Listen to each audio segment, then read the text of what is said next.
तो चलिए, जय हिंद, जय श्री राधे राधे। तो जैसा कि मालूम हम लोग का जियोग्राफी का आज हम लोग का कौन सा क्लास है, 11वां क्लास है, 11th क्लास है, ठीक है। और आज हम लोग जो पढ़ने वाले हैं ज्वालामुखी है ना, वोल्केनो के बारे में पढ़ेंगे, ठीक है। इससे पहले आपको रॉक्स यानी चट्टान के बारे में बता दिया गया है, यानी पढ़ा दिया गया है स्थलमंडल के बारे में। अब हम लोग क्या है, ज्वालामुखी, ठीक है। तो ज्वालामुखी के बारे में हम लोग पढ़ने वाले हैं। तो आप जो ये ज्वालामुखी का इमेज देख सकते हैं, कुछ इस प्रकार के दिखता है, ठीक है। ज्वालामुखी का इमेज आपको कुछ इस प्रकार के देखने को मिलेगा, ठीक है। आपको ज्वालामुखी कुछ आपको इस प्रकार का आपको दिखता है, ठीक है।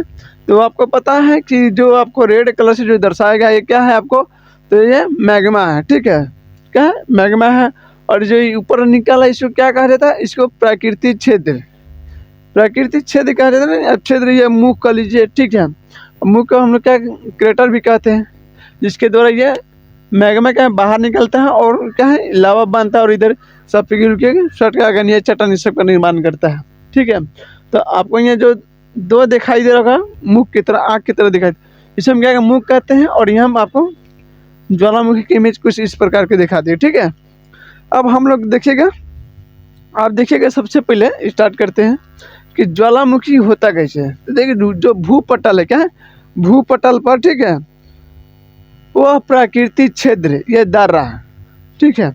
भूपटल पर वह प्राकृतिक क्षेत्र यह दर्रा जिससे पृथ्वी का पिघला हुआ पदार्थ, पृथ्वी का पिघला हुआ पदार्थ बाहर निकलता है। जैसे कि आप देखिएगा लावा, क्या है, लावा हो गया, राख हो गया, वाष्प यानी हो गया, ठीक है। और अन्य गैस जो निकलते हैं, ठीक है। बस हमारा उसे हम ज्वालामुखी कहते हैं। ज्वालामुखी की कप के आकार का होता है। ऐसा मुख जो देखें, मुख हम लोग क्या कहते हैं, कप का आकार दिखाई दे रहा है। इसका मुख जो होगा आपको मिलेगा क्रेटर कहते हैं मुख को, ठीक है। क्या कहते हैं, क्रेटर। बाहर हवा में जो कि उड़ा हुआ लावा, जैसे कि अभी प्रेशर से ऊपर ही निकला, जब फुहारा एकदम फुलझड़ी की तरह ऊपर उड़ रहा है, तो ये सब लावा है, गैस है, धूल है, राख है, सब है। तो ये जो ऊपर लावा जो उड़ रहा है और हवा में जाकर शीघ्र ठंडा हो जाता है, क्या होता है, हवा में शीघ्र ठंडा होता है, उसे हम क्या कहते हैं, सीडर कहा जाता है। क्या कहते हैं, सिंडर, ठीक है, सिंडर भी कहते हैं। देखिए उद्गार में देखिएगा निकले, क्या, हाँ, उद्गार में निकले हुए गैसों का जो वाष्प प्रतिशत सर्वाधिक होता है। जो हवा में उड़ रहा है उसमें सबसे ज़्यादा वाष्प और गैस होता है, यानी जल का वाष्प जानते करते हैं, उसका अधिक होता है। इसे पेलू आंसू भी कहते हैं, क्या कहते हैं, पेलू आंसू भी कहा जाता है। जो देखिएगा ये आपको ज्वालामुखी के उत्पत्ति के समय ये पेलू आंसू निकलता है, ठीक है। और उसके बाद उद्गार, ठीक है, जो उत्पत्ति के समय निकलता है उसे उज्जवल वाष्प ये सब कहते हैं, ठीक है। अब हम लोग उद्गार के आधार पर हम लोग क्या है, ज्वालामुखी के 3 भाग में करके हम लोग पढ़ेंगे, ठीक है। वोल्केनो को हम लोग उद्गार के आधार पर हम लोग 3 भाग में करके पढ़ेंगे। तो पहला आप जो देखिएगा सक्रिय ज्वालामुखी, क्या है, पहला क्या होता है, सक्रिय ज्वालामुखी, जिसे हम लोग एक्टिव ज्वालामुखी इंग्लिश में कहते हैं। क्या कहते हैं, एक्टिव ज्वालामुखी। सेकेंड जो देखिएगा आपको प्रसूतप ज्वालामुखी, यानी आप इसको इंग्लिश में कहिएगा तो इंग्लिश में आपको डेमेट्रियन, ठीक है, डेमेट्रियन वोल्केनो कहा जाता है, ठीक है। और थर्ड जो आप देखिएगा शांत ज्वालामुखी, क्या है, शांत ज्वालामुखी, यानी आप इसको क्या कह सकते हैं, हाँ, इसमें आपको जो थर्ड जो आपको देखने को मिली, क्या दिक्कत है आपको, बढ़ती है। तो आपको जो सेकंड थर्ड जो मिलने वाला उसको एक्सटिनक्स, ठीक है, एक्सटिनक्स वोल्केनो कहा जाता है। हम थोड़ा इंग्लिश में थोड़ा भाई कमजोर है रियली। तो अब हम लोग एक एक करके क्या करते हैं, हम लोग क्लास 3 पढ़ लेते हैं। तो सबसे पहले किसको पढ़ेंगे, तो हम लोग पढ़ेंगे, सबसे पहले पढ़ेंगे एक्टिव वोल्केनो यानी सक्रिय ज्वालामुखी को, ठीक है। तो आप देखिएगा सक्रिय ज्वालामुखी, इसमें अक्सर उद्गार होते रहता है। वर्तमान समय में देखिएगा विश्व में कितने वोल्केनो एक्टिव है, तो विश्व में देखिएगा सक्रिय ज्वालामुखी की संख्या आपको 500 मिलेगा, यानी 500 जो कि वोल्केनो एक्टिव आपको वर्ल्ड में मिलेगा, ठीक है। कितना, 500 वोल्केनो आपको वर्ल्ड में देखने को मिलेगा। इटली का देखिएगा, इटली में दो वोल्केनो है, जिसका नाम, एक का नाम आपको इटना एवं दूसरा का नाम आपको मिलेगा आपको स्टाम्बोली। क्या, इटना, और दूसरा का नाम मिलेगा आपको स्टाम्बोली, जो कि देखिएगा ये सक्रिय यानी एक्टिव ज्वालामुखी होता है, जो आपको इटली के पास मिलेगा इंटरना, और जो कि स्टाम्बोली ये आपको एक्टिव ज्वालामुखी है। ठीक है, यानी सक्रिय ज्वालामुखी आपको देखने को मिलेगा।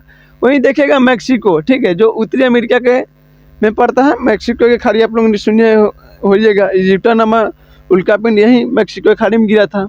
तो मैक्सिको में देखिएगा आपको मिलेगा कोलिमा ज्वालामुखी। क्या है, कोलिमा ज्वालामुखी, ये भी बहुत एक्टिव रहता है, एकदम एक्टिव धड़ाक धड़ाक होते रहता है। कहा मान्यता है कि जो कोलिमा ज्वालामुखी है ये 40 बार से अधिक एक्टिव हो चुका है। क्या है, 40 बार से अधिक एक्टिव हो चुका है, एकदम भवाग भवाग में क्या था, लावा निकलते रहता है एकदम धड़ाधड़ धड़ाधड़। ठीक है, वही में देखिएगा स्टाम्बोली, ये स्टाम्बोली जो ज्वालामुखी आपको मिलेगा, स्टाम्बोली आपको मेडिटेरियन सी यानी भूमध्य सागर में देखने को मिलेगा। ठीक है, भूमध्य सागर में, तो भूमध्य सागर में जब सिसिली द्वीप के नाम सुने होइएगा, जो इटली का नीचा पलता है। ठीक है, तो सिसिली द्वीप का जगह उत्तर में एक और द्वीप पड़ेगा जिसका लिपारी द्वीप कहा जाता है। क्या कहा जाता है, लिपारी द्वीप। ठीक है, तो उसी लिपारी द्वीप पर आपको स्टाम्बोली ज्वालामुखी आपको देखने को मिलेगा। एनी टाइम एनी डे, ठीक है, ये एक्टिव रहता है, एनी मिनट, एकदम ऑल टाइम समझिए पूरा एक्टिव रहता है। तो एकदम इसमें हमेशा क्या होते रहता है, एनी टाइम ये एक्टिव है। इसमें आग के अलावा एकदम भभक वो ऊपर फेंकते रहता है। तो इसलिए देखिएगा आसपास का जो क्षेत्र होगा उसके आसपास का क्या होता है, वो प्रकाशित होते हैं, मैंने इजोत होता है। जैसे घुरू फूकता है कोई, तो देखते हैं कि आसपास का क्षेत्र कैसे इजोत हो जाता है, चाहे दिए बढ़ता है। तो आग से तो ऑटोमेटिक क्या है कि इजोत हो जाता है। और ज्वालामुखी से जो मैग्मा है वो बाहर किस रूप में मिलता है, तो आपको लावा के रूप में, अलावा का आग के गोला है, एकदम प्लाज्मा अवस्था में होता है। तो उससे क्या पूरा प्रकाशित होते रहता है। तो इसलिए आप देखिएगा इसी कारण से जो कि स्टाम्बोली को मेडिटेरियन सी का प्रकाश स्तंभ, ठीक है, प्रकाश स्तंभ कहा जाता है। क्या कहा जाता है, प्रकाश स्तंभ कहा जाता है। तो एक बार क्वेश्चन भी बना था आज लगभग 5-7 साल पहले कि मेडिटेरियन सी का प्रकाश स्तंभ किस वोल्केनो के कहा जाता है। यह प्रकाश जो कि कल की लाइट हाउस किसको कहा जाता है, मेडिटेरियन सी का लाइट हाउस किस वोल्केनो को कहा जाता है। तो वो वोल्केनो का नाम था स्टाम्बोली वोल्केनो। ठीक है, क्या था, स्टाम्बोली वोल्केनो। विश्व का देखिएगा, विश्व का सबसे अधिक जो कि सक्रिय ज्वालामुखी आपको मिलेगा किलाउ। क्या है, किलाउ जो कि ज्वालामुखी मिलेगा, ये आपको हवाई द्वीप पर देखने को मिलेगा। विश्व का सबसे बड़ा सक्रिय ज्वालामुखी किलाउ, जो कि यूएसए, हवाई द्वीप किसका है, यूएसए का है, अमेरिका का है। ठीक है, अब हम लोग पढ़ते हैं अपनी क्या है, देखिए ठीक है। तो मेडिटेरियन सी का प्रकाश स्तंभ या लाइट हाउस किसे कहा जाता है, तो वो है स्टाम्बोली, जो कि ज्वालामुखी को मेडिटेरियन सी का लाइट हाउस कहा जाता है, यानी प्रकाश स्तंभ का लीजिए। ठीक है, अब हम लोग पढ़ते हैं परशुतप। पहले का आपको हम पढ़ा दिए हैं ज्वालामुखी, अब हम लोग पढ़ते हैं सुस्त ज्वालामुखी को। क्या है, हाँ, परशुपत होता है, परशुपत ज्वालामुखी, इसके बारे में पढ़िए, सेकेंडरी होता है। तो परशुपत ज्वालामुखी मतलब आप समझ लीजिए जो जिसमें निकटतम अतीत, जो मैंने बीते हुए समय में उसमें क्या उस सक्रिय यानी उद्गार नहीं हुआ है। जो बीते हुए कल में जो मैंने समझे कि 50, 100, 10, 20 साल जो बीत गए हैं, इसमें उद्गार नहीं हुआ। ठीक है, बाकी कभी न कभी इसमें उद्गार होगा। क्या, कभी न कभी विस्फोट करेगा, छोड़ेगा नहीं। तो इसे हम क्या कहते हैं, परशुपत। ठीक है, क्या, परशुपत ज्वालामुखी कहा जाता है। ठीक है, जो भले ही अभी बीते हुए वर्ष में नहीं फटा है, लेकिन नेक्स्ट टाइम फटेगा। जैसे कि अभी हाल ही में आप देखे होइएगा 2025 में नवंबर के ये घटना है, आपको मिलेगा अफ्रीका, एक अफ्रीकाई एक देश है जिसका नाम है इथोपिया।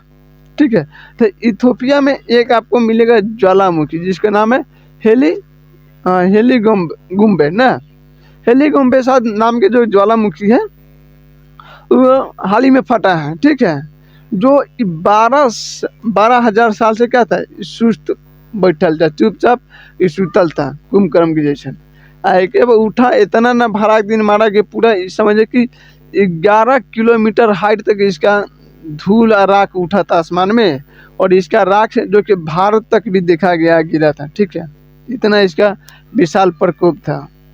2004 में भी इंडोनेशिया में शायद एक फटल था, तो पूरा सुनामी आ गया था, तबाही। जब वोल्केनो एक्टिव होता है, फाटता है, तो बड़ा समझे कि आसपास के तो जो क्षेत्र उसको तो सापक तंगे कर देता है, एकदम कहने कुछ कहा नहीं जा सकता। भूकंप आ जाता है, सुनामी आ जाता है। ठीक है, तो जो अभी हेली जो के गुम्बे जो के वोल्केनो फटा इथियोपिया में 12,000 से चुपचाप सुतल था। क्या था?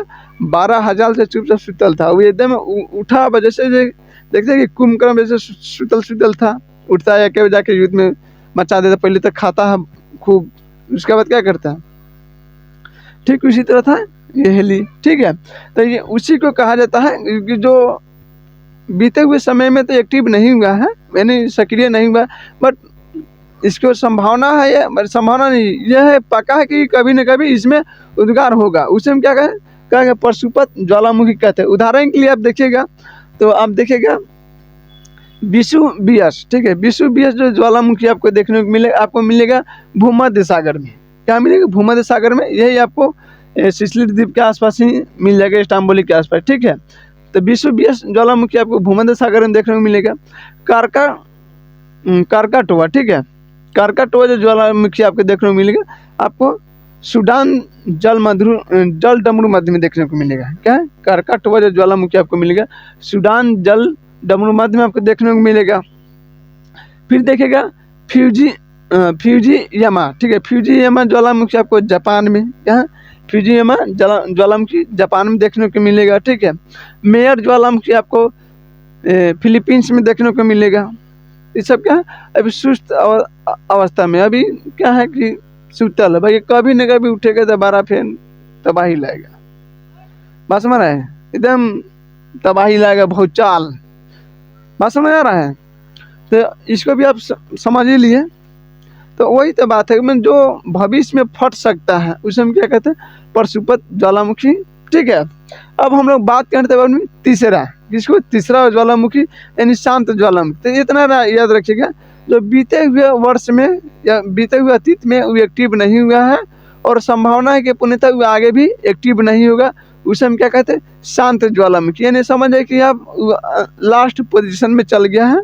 जैसे कि एग्जाम्पल फॉर आप देखिएगा कि मान लीजिए कि जैसे आदमी की ज़िंदगी 3 भाग में होता है। अगर बचपन अवस्था होता है, बाल अवस्था, फिर उसका युवा अवस्था होता है, एक वृद्धावस्था होता है। तो जैसे आप सक्रिय ज्वालामुखी को आप इसे कॉल कर सकते हैं कि क्या अभी युवा अवस्था में एकदम चल रहा है। ठीक है, और ये जो आप देखिए परशुपत ज्वालामुखी, आप इसको क्या कर सकते हैं, इसको अभी बाल अवस्था में 15-17 साल का इसका आयु का भी रेंज में आप रख सकते हैं। ठीक है, बट ये जो आप देखिएगा शांत ज्वालामुखी है, तो ये आप कह लीजिए कि वृद्धावस्था में चल गया है। अब इनका लेर पटोर सब निकलेगा और ये अब चुपचाप बैठ जाएंगे, यानी शांत हो जाएगा। तो इसी को देखिएगा, जो निकटतम भविष्य में क्या हुआ नहीं, भविष्य में होने वाला भी नहीं है और अतीत में हुआ भी नहीं, तो इसे हम क्या कहते हैं, शांत ज्वालामुखी। जैसे कि वैसा ज्वालामुखी जिसमें ऐतिहासिक काल में कोई उद्गार नहीं हुआ है और जिसमें पुनः उद्गार होने की संभावना नहीं है। ठीक है, उसे हम क्या कहते हैं, शांत ज्वालामुखी कहते हैं। उदाहरण के लिए आप देखिएगा तो को सुल्तान। ठीक है, को सुल्तान एवं देमवंदन। ठीक है, देमवंद, जो कि ये दोनों आपको कहाँ मिलेगा, तो ईरान में देखने को मिलेगा। को सुल्तान और देमवंद जो कि आपको मिलेगा ज्वालामुखी कहाँ मिलेगा, तो इराक में आपको देखने को मिलेगा। ठीक है, उसके बाद आप देखिएगा कि पोपा। ठीक है, पोपा ज्वालामुखी कहाँ मिलेगा, म्यांमार में आपको देखने को मिलेगा पोपा ज्वालामुखी। किलिमंजारो देखिएगा तो अफ्रीका महाद्वीप में आपको देखने को मिलेगा। ठीक है, ये सब शांत अभी सब खत्म, चल गया है, मृत अवस्था में चल गया। ठीक है, उसका बाद देखिएगा चिम्बस राजो। ठीक है, चिम्बस राजो जो ज्वालामुखी मिलेगा, ये आपको कहाँ मिलेगा, तो आपको दक्षिण अफ्रीका में देखने को मिलेगा। बाबू दक्षिण अफ्रीका महाद्वीप में, दक्षिण अफ्रीका देश में देखने को मिलेगा। ठीक है, अब हम लोग पढ़ते हैं कुल सक्रिय ज्वालामुखी। क्या है? कुल सक्रिय ज्वालामुखी की बात करते हैं तो पूरा देखिएगा, पूरा सबसे ज़्यादा जो ज्वालामुखी कहाँ एक्टिव आपको देखने को मिलेगा, देखिएगा कुल सक्रिय ज्वालामुखी अधिकांश आपको प्रशांत महासागर यानी पैसिफिक ओशियन में आपको देखने को, मैंने उसके तटीय भाग में देखने को मिलेगा। ठीक है, प्रशांत महासागर के जो कि परिमेखला को अग्निवलय, क्या अग्निवलय भी कहते हैं। प्रशांत महासागर में जो परिमेखला को हम क्या कहते हैं, अग्निवलय कहते हैं, यानी क्या है, हाँ, firing of the Pacific, firing of the Pacific ocean, यानी प्रशांतीय महासागर यानी परिमेखला यानी वलय। वलय का आप याद रखिए कि वलय अग्नि वलय हम कहते हैं किसी, जैसे मान्यता है कि देखिए जितने भी महाद्वीप हैं, क्या जितने महाद्वीप हैं ये सब एक समय इसी केंद्र बिंदु माना जाता है, मिलन बिंदु कहा जाता है, और सब इसके इर्द गिर्द यानी आसपास घेरे हुए हैं। जैसे जितने भी यूरेशियन प्लेट हो गया, अफ्रीकन प्लेट हो गया, अमेरिकन प्लेट हो गया, भारतीय अति हो गया, ठीक है, और अंटार्कटिका प्लेट हो गया, ये सब जो देखेगा तो ये जो आपको अग्नि वाले जो अति है केंद्र बिंदु है इसको घेरे हुए है, और होगा कि एक समय भी आएगा तो सब फिर यहीं पे आके जुट जाएगा, ये नहीं कल कि विश्व का केंद्र बिंदु माना जाता है अग्नि वलय। ठीक है, और देखिएगा सबसे जो कि अधिक सक्रिय ज्वालामुखी आपको अमेरिका एवं एशिया महाद्वीप में आपको तटों पे देखने को मिल जाएगा। सबसे सक्रिय और अधिक जो कि ज्वालामुखी उत्तरी अमेरिका और एशिया महाद्वीप के तट पर आपको देखने को मिलेगा। अब हम लोग पढ़ते हैं गेसर, क्या है गेसर के बारे में हम लोग पढ़ लेते हैं। ठीक है, कि गेसर होता क्या है, तो देखिएगा गेसर बहुत से ज्वालामुखी क्षेत्रों में उद्गार के समय जो दर्रा और जो कि सुराख हो, दर्रा का मतलब समझो कि पतली सक्रिय सी रास्ता, और इस सुराखों का मतलब जो इसमें निकल है, जो सुराही देख रहे सुराही की तरह है, इसको सुराख जो निकलने वाले जो वाष्प गैस यानी वाष्प मतलब जल वाष्प, जल तथा वाष्प कुछ अधिक की ऊंचाई तक निकलने लगते हैं, इसे ही हम गेसर कहते हैं। जब पूरे ठीक है ऊंचाई में ठीक है ऊपर जब निकलने लगेगा, ठीक है, दूर दूर जाके दिखाई, जैसा कि अभी आपको पता है कि हेली गुम्बद की वल्कन जो फटा है तो उसमें से कितना 11 किलोमीटर हाइट उठा था, तो वही जो उसी को क्या गेसर कहा जाता है, वो अधिक ऊंचाई तक जो कि जल वाष्प निकलने लगते हैं उसे हम क्या गेसर कहते हैं। जैसे कि वर्ल्ड जो वर्ल्ड फेथफुल जो कि ये देखिएगा गेसर ये कहाँ है, तो आपको यूएसए के जो कि येलो स्टोन पार्क को मिलेगा, यूएसए में यानी अमेरिका में येलो स्टोन पार्क मिलेगा, वहीं पे आपको ओल्ड फेथफुल गेसर मिलेगा। ठीक है, यानी ये आती है, और इसमें प्रत्येक मिनट उद्गार होते रहता है, हर एक मिनट एकदम उसमें लावा सब बढ़ते रहता है। ठीक है, समझ में आ गया। अब हम लोग पढ़ते हैं धुआरी। धुआरी का मतलब होता क्या है, तो देखिएगा ज्वालामुखी की अंतिम अवस्था होती है धुआरी। जैसे कि क्या है, चलो पहले समझ लो इसको, तो जैसे कि मान लीजिए कि अगर आप कोई जलावन जलाते हैं चूल्हा में चाहे घूर में चाहे कोई सन चीज़ में, तो जब उसमें ईंधन मैंने जब लकड़ी लगा रहता है तो क्या तो उसमें से बढ़िया एकदम धधकता आग निकलेगा, बट वही जब लकड़ी जल जाता है तो उसमें से क्या निकलता है, धूल निकलता है, मैंने धुआं निकलने लगता है। ठीक उसी तरह जब वोल्केनो में के जो पिघले हुए पदार्थ सब निकल जाए, पूरा मैग्मा सब निकल जाएगा जितना थी, तो अब इसमें क्या बचेगा, वो कुछ धूल गैस राख वही धुआं के रूप में क्या करेगा बाहर आप फेंकेगा खूब, और जैसे धुआं सब खत्म हो जाएगा राख, अब बस अब चुपचाप बैठ जाएगा, अब यानी अब इस शांत में आ जाएगा। ठीक है, अभी भी शांत में है, अभी इसमें से अति नहीं हो रहा, तो अब समझिए कि शांत पेटी में आ गया है। ठीक है, तो उसी को क्या कहा जाता है, जो इसका अंतिम अवस्था आ गया जिसमें सब धुआं फेंकने लगा, यानी अभी समझ लो कि इसका गया, जैसे वृद्धावस्था में लेट पुटा बने भाग गया, इतना मतलब टपक जाएगा। ठीक है, जो धुआं इसको हम क्या कहते हैं, जो धुआं निकलता है इसको हम क्या कहते हैं, सेल्फ तारा कहा जाता है। क्या सेल्फ तारा, ठीक है, धुआं को क्या कहा जाता है, सेल्फ तारा कहा जाता है। और अलास्का के देखिएगा एक कटमई पर्वत मिलेगा। ठीक है, कटमई पर्वत को हजारों धुआंरो, ठीक है, यानी हजारों धुआंरो को घाटी कहा जाता है। जो अलास्का में कटकई जो पर्वत मिलेगा, हजारों धुआंरों के घाटी कहा जाता है। वहीं देखिएगा न्यूजीलैंड में तो जो प्लेटेनी, ठीक है, प्लेटेनी की खाड़ी में स्थित हाइटी द्वीप, क्या है, हाइटी द्वीप पर, ठीक है, हाइटी द्वीप पर धुआंरा के लिए प्रसिद्ध है हाइटी द्वीप, ठीक है, जो न्यूजीलैंड में आपको मिलेगा। अब हम लोग पढ़ते हैं कि विश्व का सबसे ऊंचा ज्वालामुखी कौन सा है। विश्व का सबसे ऊंचा ज्वालामुखी कौन सा है और इसका लेंथ हाइट कितना है, ठीक है।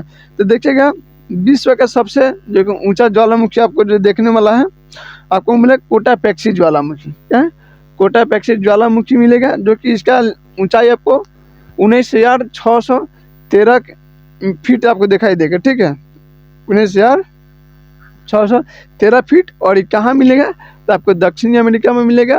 कौन सा देश में मिलेगा, तो इक्वाडोर में मिलेगा। कहाँ मिलेगा, इक्वाडोर में, ठीक है। तो इक्वाडोर में जो कि कोटापेक्सी जो कि ज्वालामुखी है, सबसे विश्व का सबसे ऊंचा ज्वालामुखी आपको देखने को मिलेगा, ठीक है। फिर देखिएगा वहीं विश्व के सबसे ऊंचाई पर स्थित सक्रिय ज्वालामुखी के नाम बताइए। विश्व का सबसे ऊंचाई पर स्थित सक्रिय ज्वालामुखी के नाम बताइए। तो वो आपको मिलने वाला कौन सा है, तो आपको मिला ओजस, ठीक है, ओजस, हाँ, ओजस डेल, ठीक है। ओजस जो डेल है उन्हें देखिएगा सलाडो, सलाडो जो पर्वत आपको मिलेगा, यानी एंडीज पर्वतमाला में जो अर्जेंटीना और चिली देश में मिलता है, एंडीज पर्वतमाला, ठीक है, जो दक्षिण अमेरिका का सबसे लंबी क्या है, पर्वतमाला है, ठीक है, एंडीज। तो आपको अर्जेंटीना और चिली देश में ये पर्वत आपको देखने को मिलेगा। इसी में आपको जो ओजस डेल है, ये विश्व का सबसे ऊंचाई पर स्थित ज्वालामुखी है, ठीक है। अब हम पढ़ते हैं विश्व का सबसे ऊंचाई पर स्थित शांत ज्वालामुखी। विश्व का ऊंचाई पर स्थित सबसे शांत ज्वालामुखी वो है, आप देखिए एकंगा गुहा है, क्या है, एकंगा, एकंगा गुहा आपको मिलेगा, जो कि ये भी एंडीज पर्वत में ही स्थित है। और इसकी जो ऊंचाई देखिएगा तो आपको 6960 मीटर आपको देखने को मिलेगा, ठीक है। तो चलिए, आई होप आज का कंटेंट आपको समझ में आया होगा। तो जय हिंद, जय श्री राधे राधे। और आज का कंटेंट आपको समझ में आया है तो अपना जो कि फीडबैक जरूर कमेंट में बताइएगा। और अपने जो दोस्त भाई बंधु जो रिलेशन में होगा, तैयारी करते होंगे, या किसी भी अगर स्टूडेंट लाइफ में, तो आप उनका क्लास हमारा सेंड कर सकते हैं, ठीक है। तो और अच्छा लगा हो तो लाइक सब्सक्राइब जरूर कीजिएगा, क्या कि आप ही लोग का सपोर्ट ही हमको क्या है आगे बढ़ाएगा और जल्द से डिजिटल बोर्ड लगेगा, ठीक है। तो चलिए फिर हम लोग मिलेंगे अगले नए क्लास में। और अगले जो क्लास हम लोग का होने वाला है वो भूकंप पर होगा। और भूकंप में जो पी तरंग क्या है, एस तरंग क्या है, एल तरंग क्या है, उस पर हम लोग बात करने वाले, ठीक है। तो चलिए ठीक है, जय हिंद, जय श्री राधे राधे। फिर हम लोग मिलेंगे अगले नए क्लास में।